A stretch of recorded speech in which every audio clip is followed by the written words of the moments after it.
اچھا، گیس کا انہوں نے بتایا کہ ان کو گیس پرابلم ہے اور اس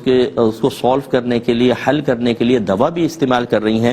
تو بار بار ان کا وضو ٹوٹ جاتا ہے، تو کیا ایسا کر سکتی ہیں کہ یہ گیس کو روک کر اور نماز ادا کر لیں؟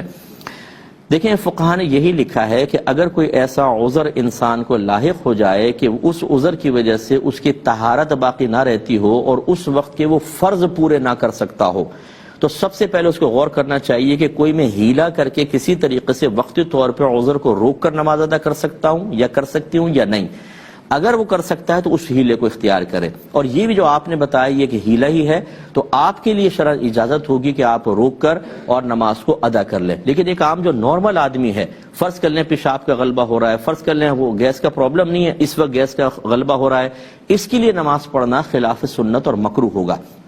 بلکہ اگر پیشاب یا بڑے استنجا کی حاجت ہے اور انسان روک کے نماز پڑھے تو اس کو مکروہ تحریمی لکھا ہے، کیونکہ نبی کریم صلی اللہ علیہ وسلم نے منع فرمایا کہ اخبثین کے وقت نماز نہ پڑھیں، یعنی یہ دو چیزوں کے بارے میں سرکار کا اشارہ ہے کہ پہلے آدمی فارغ ہو، اس کے بعد، حتیٰ کہ اگر جماعت کھڑی ہوئی ہے اور آپ کو پیشاب کا غلبہ ہے، پہلے آپ جا کے پیشاب کریں، وضو کریں، چاہے جماعت نکل جائے، آپ گناہگار نہیں ہوں گے، لیکن پہلے آپ کو ایسا کرنا ہوگا۔ لیکن بہن کے ساتھ عذر ہے، ان کے لیے شرعاً اجازت ہے۔ یہ کہ